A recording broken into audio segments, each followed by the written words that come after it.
Hey, welcome back to part two on the 10-part series of how to strengthen the church.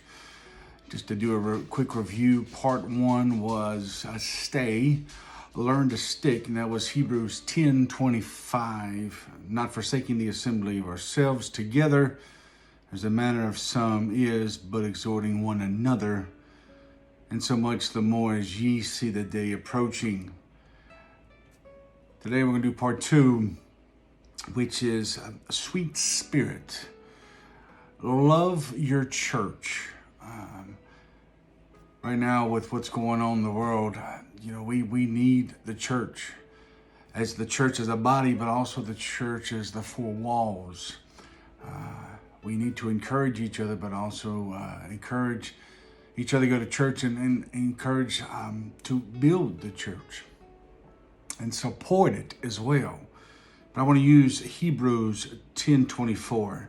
And let us consider one another to provoke unto love and to good works.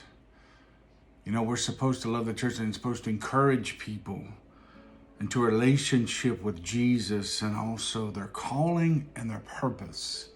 That is our mandate.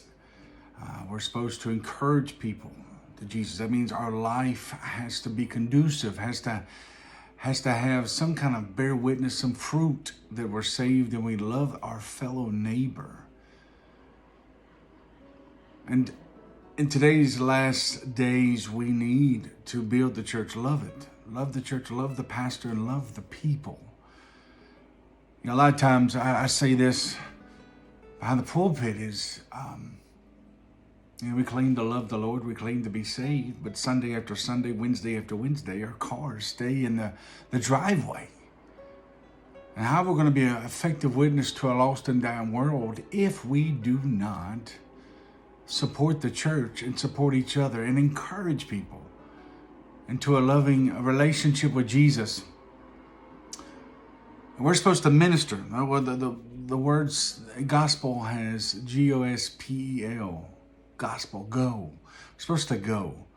We're supposed to go out and proclaim the love of Jesus, but also bring them into the church, compel them to come into the church.